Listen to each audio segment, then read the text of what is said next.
आप सुन रहे हैं हिंदी साहित्य की सर्वश्रेष्ठ कहानियाँ। आइए सुनते हैं मुंशी प्रेमचंद्र के द्वारा लिखी हुई कहानी माता का हृदय।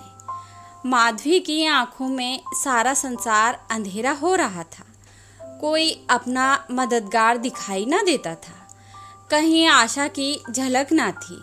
उस निर्धन घर में वह अकेली पड़ी रोती थी और कोई आंसू पोंछने वाला ना था। उसके पति को मरे हुए 22 वर्ष हो गए थे। घर में कोई संपत्ति ना थी। उसने ना जाने किन तकलीफ़ों से अपने बच्चे को पाल पोस कर बड़ा किया था।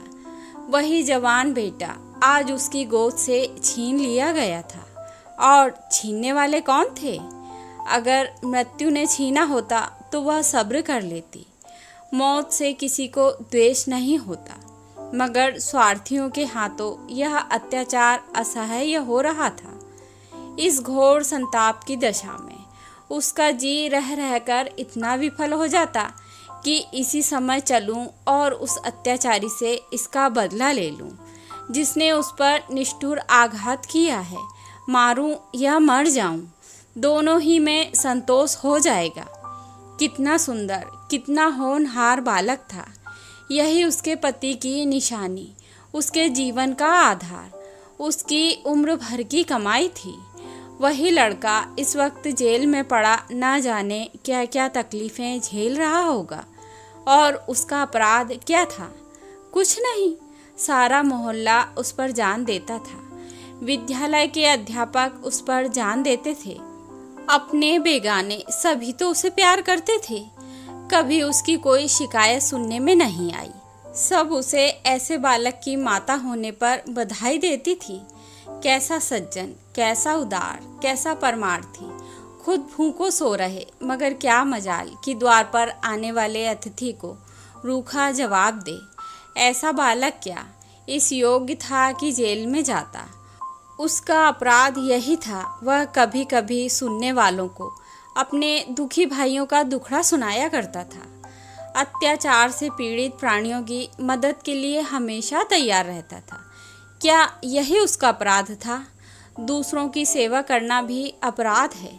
किसी अतिथि को आश्रय देना भी अपराध है। इस युवक का नाम आत्मानंद था। दुर्भाग्यवश उसमें वे सभी सद्गुण थे जो जेल का द्वार खोल देते हैं। वह निर्भीक था, स्पष्टवादी था, साहसी था, स्वदेश प्रेमी था, निस्वार्थ था, कर्तव्य परायण था। जेल जाने के लिए इन्हीं गुणों की जरूरत है। स्वाधीन प्राणियों के लिए वे गुण स्वर्ग का द्वार खोल देते हैं। पराधीनों के लिए नरक के। आत्मानंद के सेवा कार्य ने और उसके राजनीतिक लेखों ने उसे सरकारी कर्मचारियों की नज़रों में चढ़ा दिया था। सारा पुलिस विभाग नीचे से ऊपर तक उससे सतर्क रहता था। सबकी निगाहें उस पर लगी रहती थीं। आखिर जिले में एक भयंकर डाके ने उन्हें इच्छित अवसर प्रदान कर दिया। आत्मानंद के घर की तलाशी हुई। कुछ पत्र और लेख मिले जिन्हें पुलिस ने डाके का बीज सिद्ध किया। लगभग 20 युवकों की एक टोली फांस ली गई। आत्मानंद इसका मुखिया ठहराया गया। शहादतें हुई। इस बेकारी और गिरानी के जमाने में आत्मा सस्ती और कौन वस्तु हो सकती है? बेचने को किसी के पास रह ही क्या गया है? नाम मात्र का प्रलोभन देकर अच्छी से अच्छी शहादतें मिल सकती हैं। और पुलिस के हाथ तो निकृष्ट से निकृष्ट गवाहियां भी देववाणी का महत्व प्राप्त कर लेती हैं। शहादतें मिल गईं। महीने भर तक मुकदमा क्या चला, एक स्वांग चलता रहा और सारे अभियुक्तों को सजाएं दे दी गईं। आत्मानंद को सबसे कठोर दंड मिला, 8 वर्ष का कठोर कारावास। माधवी रोज कचहरी जाती, एक कोने में बैठी सारी कार्यवाही देखा करती। मानवीय चरित्र कितना दुर्बल, कितना नीच है, इसका उसे अब तक अनुमान भी ना हुआ था। जब आत्मानंद को सजा सुना दी गई और वह माता को प्रणाम करके सिपाहियों के साथ चला, तो माधवी मूर्छित होकर गिर पड़ी। 2-4 सज्जनों ने उसे एक तांगे पर बैठाकर घर तक पहुंचाया। जब से वह होश में आई है, उसके हृदय में सूल सा उठ रहा है। किसी तरह धैर्य नहीं होता। उस घोर आत्मवेदना की दशा में अब जीवन एक लक्ष्य दिखाई देता है और वह इस अत्याचार का बदला है। अब तक पुत्र उसके जीवन का आधार था, अब शत्रुओं से बदला लेना ही उसके जीवन का आधार होगा। जीवन में उसके लिए कोई आशा न थी। इस अत्याचार का बदला लेकर वह अपना जन्म सफल समझेगी। इस अभागे नर पिशाच बगची ने जिस तरह उसे रक्त के आंसू रुलाए हैं, उसी भांति यह भी उसे रुलाएगी। नारी हृदय कोमल है, लेकिन केवल अनुकूल दशा में। जिस दशा में पुरुष दूसरों को दबाता है, स्त्री शील और विनय की देवी हो जाती है। लेकिन जिसके हाथों में अपना सर्वनाश हो गया हो, उसके प्रति स्त्री की पुरुष से कम घृणा और क्रोध नहीं होता। अंतर इतना ही है कि पुरुष शस्त्रों से काम लेता है और स्त्री कौशल से। रात भीगती जाती थी और माधवी उठने का नाम न लेती थी। उसका दुख प्रतिकार के आवेश में विलीन होता जाता था, यहाँ तक कि इसके सिवा उसे और किसी बात की याद ही न रही। उसने सोचा, कैसे यह काम होगा। कभी घर से नहीं निकली। वैधव्य के 22 साल इसी घर में कट गए, लेकिन अब निकलूंगी, जबरदस्ती निकलूंगी। भिखारिन बनूंगी, टहलनी बनूंगी, झूठ बोलूंगी, सब कुकर्म करूंगी। सत्कर्म के लिए संसार में स्थान नहीं। ईश्वर ने निराश होकर कदाचित इसकी ओर से मुंह फेर लिया है। जभी तो यहाँ ऐसे ऐसे अत्याचार होते हैं और पापियों को दंड नहीं मिलता। अब इन्हीं हाथों से उसे दंड दूंगी। संध्या का समय था। लखनऊ के एक सजे हुए बंगले में मित्रों की महफिल जमी हुई थी। गाना बजाना हो रहा था। एक तरफ आतिशबाजियां रखी हुई थी, दूसरी कमरे में मेजों पर खाना चुना जा रहा था। चारों तरफ पुलिस के कर्मचारी नजर आते थे। वह पुलिस के सुपरिटेंडेंट मिस्टर बगीची का बंगला है। कई दिन हुए उन्होंने एक मार्के का मुकदमा जीता था। अफसरों ने खुश होकर उनकी तरक्की दी थी और उसी की खुशी में यह उत्सव मनाया जा रहा था। यहाँ आए दिन ऐसे उत्सव होते रहते थे। मुफ्त के गवैये मिल जाते थे, मुफ्त की आतिशबाजी, फल और मेवे और मिठाइयाँ आधे दामों पर बाजार से आ जाती थी और चट दावतें हो जाती थी। दूसरों के जहाँ 100 लोग लगते, वहाँ इनका 10 से काम चल जाता था। दौड़ धूप करने को सिपाहियों की फौज थी ही। और यह मार्के का मुकदमा क्या था, वह जिसमें निरपराध युवकों को बनावटी शहादत से जेल में ठूंस दिया गया था। गाना समाप्त होने पर लोग भोजन करने बैठे। बेगार के मजदूर और पल्लेदार जो बाजार से दावत और सजावट के सामान लाए थे, रोते या दिल में गालियां देते चले गए थे। पर एक बुढ़िया अभी तक द्वार पर बैठी हुई थी और अन्य मजदूरों की तरह वह भुनभुनाकर काम न करती थी। हुक्म पाते ही खुश दिल मजदूर की तरह हुक्म बजा लाती थी। यह माधवी थी जो इस समय मजूरनी का वेश धारण करके अपना घातक संकल्प पूरा करने आई थी। मेहमान चले गए, महफिल उठ गई, दावत का सामान समेट दिया गया, चारों ओर सन्नाटा छा गया। लेकिन माधवी अभी तक वहीं बैठी थी। सहसा मिस्टर बागची ने पूछा, बुढ़ी तू यहाँ क्यों बैठी है? तुझे कुछ खाने को मिल गया? माधवी, हाँ हजूर मिल गया। बागजी, तो जाती क्यों नहीं? माधवी, कहाँ जाऊँ सरकार, मेरा कोई घर द्वार थोड़े ही है। हुक्म हो तो यहीं पड़ी रहूं, पाव भर आटे की परवरस्ती हो जाए हुजूर। बगची, नौकरी करेगी? माधवी, क्यों न करूँगी सरकार, यही तो चाहती हूँ।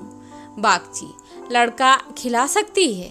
माधवी, हाँ हजूर, वह मेरे मन का काम है। बागची, अच्छी बात है, तू आज ही से रह जा, घर में देख, जो काम बताएं वह कर। 1 महीना गुजर गया। माधवी इतना तन मन से काम करती है कि सारा घर उससे खुश है। बहू जी का मिजाज बहुत ही चिड़चिड़ा है। वह दिन भर खाट पर पड़ी रहती है और बात बात पर नौकरों पर झल्लाया करती है। लेकिन माधवी उनकी घुड़कियों को भी सहर्ष सह लेती है। अब तक मुश्किल से कोई दाई 1 सप्ताह से अधिक न ठहरी थी। माधवी का कलेजा है कि जली कटी सुनकर भी मुख पर मैल नहीं आने देती। मिस्टर बागची के कई लड़के हो चुके थे, पर यही सबसे छोटा बच्चा बच रहा था। बच्चे पैदा तो हष्ट पुष्ट होते, किंतु जन्म लेते ही उन्हें एक न एक रोग लग जाता था और कोई 2-4 महीने, कोई साल भर भी जीकर चल देता था। माँ बाप दोनों इस शिशु पर प्राण देते थे। उसे जरा जुखाम भी हो तो दोनों विकल हो जाते। स्त्री पुरुष दोनों शिक्षित थे, पर बच्चे की रक्षा के लिए टोना टोटका, दुआ तबीर, जंतर मंतर, एक से भी उन्हें इनकार न थे। माधवी से यह बालक इतना हिल गया कि एक क्षण के लिए भी उसकी गोद से ना उतरता। वह कहीं एक क्षण के लिए चली जाती तो रो रो कर दुनिया सिर पर उठा लेता। वह सुलाती तो सोता, वह दूध पिलाती तो पीता, वह खिलाती तो खेलता। उसी को वह अपनी माता समझता। माधवी के सिवा उसके लिए संसार में कोई अपना न था। बाप को तो वह दिन भर में केवल 2-4 बार देखता था और समझता यह कोई परदेसी आदमी है। माँ आलस्य और कमजोरी के मारे गोद में लेकर टहल न सकती थी। उसे वह अपनी रक्षा का भार संभालने के लिए योग्य न समझता था और नौकर चाकर उसे गोद में ले लेते तो इतनी बेदर्दी से कि उसके कोमल अंगों में पीड़ा होने लगती थी। कोई उसे ऊपर उछाल देता था, यहाँ तक कि अबोध शिशु का कलेजा मुंह को आ जाता था। उन सबों से वह डरता था। केवल माधवी थी जो उसके स्वभाव को समझती थी। वह जानती थी कि कब क्या करने से बालक प्रसन्न होगा, इसलिए बालक को भी उससे प्रेम था। माधवी ने समझा था यहाँ कंचन बरसता होगा, लेकिन उसे देखकर कितना विस्मय हुआ कि बड़ी मुश्किल से महीने का खर्च पूरा पड़ता है। नौकरों से एक एक पैसे का हिसाब लिया जाता था और बहुधा आवश्यक वस्तुएं भी टाल दी जाती थी। एक दिन माधवी ने कहा, बच्चे के लिए कोई तेज गाड़ी क्यों नहीं मंगवा देती, गोद में उसकी बाढ़ मारी जाती है। मिसेज बागची ने कुंठित होकर कहा, कहाँ से मंगवा दूँ, कम से कम 50-60 रुपए में आएगी, इतने रुपए कहाँ हैं। माधवी, मालकिन आप भी ऐसा कहती हैं। मिसेज बागची, झूठ नहीं कहती। बाबूजी की पहली स्त्री से 5 लड़कियां और हैं। सब इस समय इलाहाबाद के स्कूल में पढ़ रही हैं। बड़ी की उम्र 15-16 वर्ष से कम न होगी। आधा वेतन तो उधार ही चला जाता है। फिर उनकी शादी की भी तो फिक्र है। 5 के विवाह में कम से कम 25,000 लगेंगे। इतने रुपए कहाँ से आएंगे। मैं चिंता के मारे मरी जाती हूँ। मुझे कोई दूसरी बीमारी नहीं है, केवल चिंता का रोग है। माधवी, घूस भी तो मिलती है। मिसेज बागची, बूढ़ी, ऐसी कमाई में बरकत नहीं होती। यही क्यों, सच पूछो तो इसी घूस ने हमारी यह दुर्गति कर रखी है। क्या जाने औरों को कैसे हजम होती है। यहाँ तो जब ऐसे रुपए आते हैं तो कोई ना कोई नुकसान अवश्य ही हो जाता है। एक आता है तो 2 लेकर जाता है।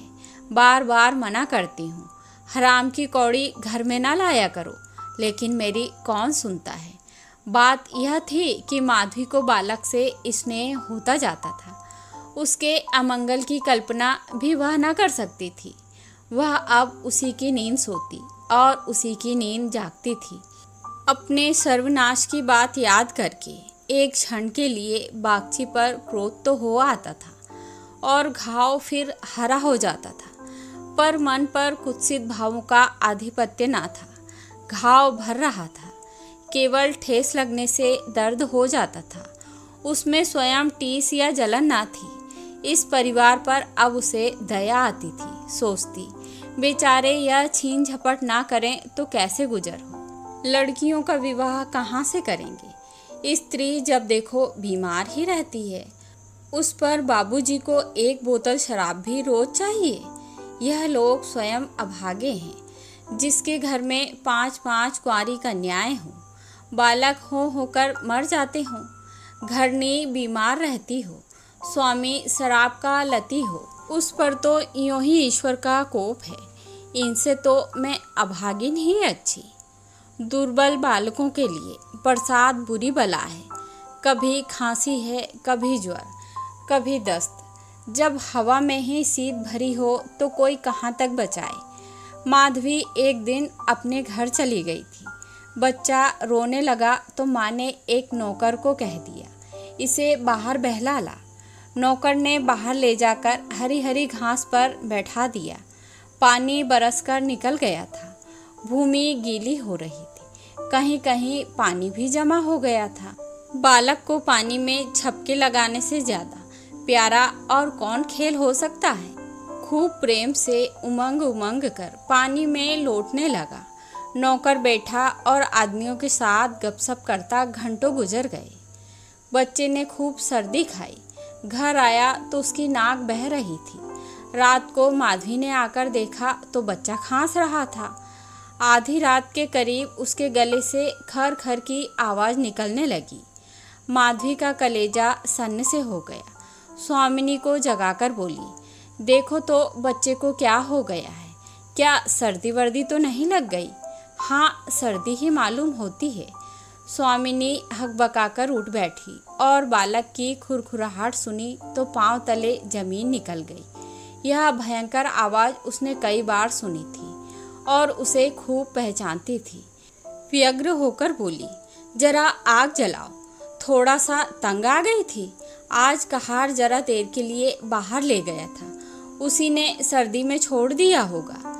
सारी रात दोनों बालक को सेकती रही। किसी तरह सवेरा हुआ। मिस्टर बागची को खबर मिली तो सीधे डॉक्टर के यहाँ दौड़े। खैरियत इतनी थी कि जल्द एहतियात की गई। दिन में अच्छा हो गया, लेकिन इतना दुर्बल हो गया था कि उसे देखकर डर लगता था। सच पूछो तो माधवी की तपस्या ने बालक को बचाया। माता पिता सो जाते, किंतु माधवी की आंखों में नींद न थी। खाना पीना तक भूल गई थी। देवताओं की मनौतियाँ करती थी। बच्चे की बलाएं लेती थी। बिल्कुल पागल हो गई थी। यह वही माधवी है जो अपने सर्वनाश का बदला लेने आई थी। अपकार की जगह उपकार कर रही थी। विष पिलाने आई थी, सुधा पिला रही थी। मनुष्य में देवता कितना प्रबल है। प्रातः काल का समय था। मिस्टर बागची शिशु के झूले के पास बैठे हुए थे। स्त्री के सिर में पीड़ा हो रही थी। वहीं चारपाई पर लेटी हुई थी और माधवी समीप बैठी हुई बच्चे के लिए दूध गर्म कर रही थी। सहसा बागची ने कहा, बूढ़ी, हम जब तक जिएंगे तुम्हारा यश गाएंगे। तुमने बच्चे को जिला दिया। स्त्री, यह देवी बनकर हमारा कष्ट निवारण करने के लिए आ गई। यह ना होती तो ना जाने क्या होता। बूढ़ी, तुमसे मेरी एक विनती है। यूँ तो मरना जीना प्रारब्ध के हाथ है, लेकिन अपना अपना पूरा भी बड़ी चीज़ है। मैं अभागिनी हूँ। अब कि तुम्हारे ही पुण्य प्रताप से बच्चा संभल गया। मुझे डर लग रहा है कि ईश्वर इसे हमारे हाथ से ना छीन ले। सच कहती हूँ बूढ़ी, मुझे इसको गोद में लेते डर लगता है। इसे तुम आज से अपना बच्चा समझो। तुम्हारा होकर शायद बच जाए। हम अभागे हैं। हमारा होकर इस पर नित्य कोई न कोई संकट आता रहेगा। आज से तुम इसकी माता हो जाओ। तुम इसे अपने घर ले जाओ, जहाँ चाहे ले जाओ। तुम्हारी गोद में देकर मुझे फिर कोई चिंता न रहेगी। वास्तव में तुम्हें इसकी माता हो, मैं तो राक्षसी हूँ। माधवी, बहू जी, भगवान सब कुशल करेंगे। क्यों जी इतना छोटा करती हो? मिस्टर बागची, नहीं नहीं बूढ़ी माता, इसमें कोई हरज नहीं है। मैं मस्तिष्क से तो इन बातों को ढकोसला ही समझता हूँ, लेकिन हृदय से इन्हें दूर नहीं कर सकता। मुझे स्वयं मेरी माताजी ने एक धोबिन के हाथ बेच दिया था। मेरे 3 भाई मर चुके थे। मैं जो बच गया तो माँ बाप ने समझा। बेचने से ही इसकी जान बच गई है। तुम इस शिशु को पालो पोसो, इसे अपना पुत्र समझो। खर्च हम बराबर देते रहेंगे, इसकी कोई चिंता न करना। कभी कभी जब हमारा जी चाहेगा आकर देख लिया करेंगे। हमें विश्वास है कि तुम इसकी रक्षा हम लोगों से कहीं अच्छी तरह कर सकती हो। मैं कुकर्मी हूँ, जिस पेशे में हूँ उसमें कुकर्म किए बगैर काम नहीं चल सकता। झूठी शहादतें बनानी ही पड़ती हैं, निरपराधों को फंसाना ही पड़ता है। आत्मा इतनी दुर्बल हो गई है कि प्रलोभन में पड़ ही जाता हूँ। जानता ही हूँ कि बुराई का फल बुरा ही होता है, पर परिस्थिति से मजबूर हूँ। अगर ना करूँ तो नालायक, आज ही बाहर निकाल दिया जाऊँ। अंग्रेज हजारों भूल करें, कोई नहीं पूछता। हिंदुस्तानी एक भूल भी कर बैठे तो सारे अफसर उसके सिर हो जाते हैं। हिंदुस्तानियत का दोष मिटाने के लिए कितनी ही ऐसी बातें करनी पड़ती हैं जिनका अंग्रेज के दिल में कभी ख्याल ही नहीं पैदा हो सकता। तो बोलो, स्वीकार करती हो? माधवी गदगद होकर बोली, बाबूजी, आपकी इच्छा है तो मुझसे भी जो कुछ बन पड़ेगा आपकी सेवा कर दूंगी। भगवान बालक को अमर करे, मेरी तो उनसे यही विनती है। माधवी को ऐसा मालूम हो रहा था कि स्वर्ग के द्वार सामने खुले हैं और स्वर्ग की देवियां आंचल फैला फैला कर आशीर्वाद दे रही हैं, मानो उसके अंतःस्थल में प्रकाश की लहरें सी उठ रही हैं। स्नेहमय सेवा में कितनी शांति थी। बालक अभी तक चादर ओढ़े सो रहा था। माधवी ने दूध गर्म हो जाने पर उसे झूले पर से उठाया तो चिल्ला पड़ी। बालक की देह ठंडी हो गई थी और मुंह पर वह पीलापन आ गया था जिसे देखकर कलेजा हिल जाता है। कंठ से आह निकल आती है और आंखों से आंसू बहने लगते हैं। जिसने इसे एक बार देखा फिर कभी नहीं भूल सकता। माधवी ने शिशु को गोद से चिपटा लिया, हालांकि नीचे उतार देना चाहिए था। कोहराम मच गया। माँ बच्चे को गले से लगाए रोती थी, पर उसे जमीन पर न सुलाती थी। क्या बातें हो रही थी और क्या हो गया। मौत को धोखा देने में आनंद आता है। वह उस वक्त कभी नहीं आती जब लोग उसकी राह देखते होते हैं। रोगी जब संभल जाता है, जब वह पत्ते लेने लगता है, उठने बैठने लगता है, घर भर खुशियाँ मनाने लगता है, सबको विश्वास हो जाता है कि संकट टल गया। उस वक्त घात में बैठी हुई मौत सिर पर आ जाती है। यही उसकी निष्ठुर लीला है। आशाओं के बाग लगाने में हम कितने कुशल हैं। यहाँ हम रक्त के बीज बोकर सुधा के फल खाते हैं। अग्नि से पौधों को सींचकर शीतल छाह में बैठते हैं। हाँ, मंद बुद्धि। दिन भर मातम होता रहा। बाप रोता था, माँ तड़पती थी और माधवी बारी बारी से दोनों को समझाती थी। यदि अपने प्राण देकर वह बालक को जिला सकती तो इस समय अपना धन्य भाग समझती। वह अहित का संकल्प करके यहाँ आई थी और आज जब उसकी मनोकामना पूरी हो गई और उसे खुशी से फूला ना समाना चाहिए था, उसे उससे कहीं घोर पीड़ा हो रही थी जो अपने पुत्र की जेल यात्रा में हुई थी। रुलाने आई थी और खुद रोती जा रही थी। माता का हृदय दया का आगार है। उसे जलाओ तो उसमें दया की ही सुगंध निकलती है, पीसो तो दया का ही रस निकलता है। वह देवी है। विपत्ति की क्रूर लीलाएं भी उस स्वच्छ निर्मल स्रोत को मलिन नहीं कर सकती थी। तो यह थी मुंशी प्रेमचंद्र के द्वारा लिखी हुई कहानी माता का हृदय। आशा करती हूँ आप सभी को पसंद आएगी।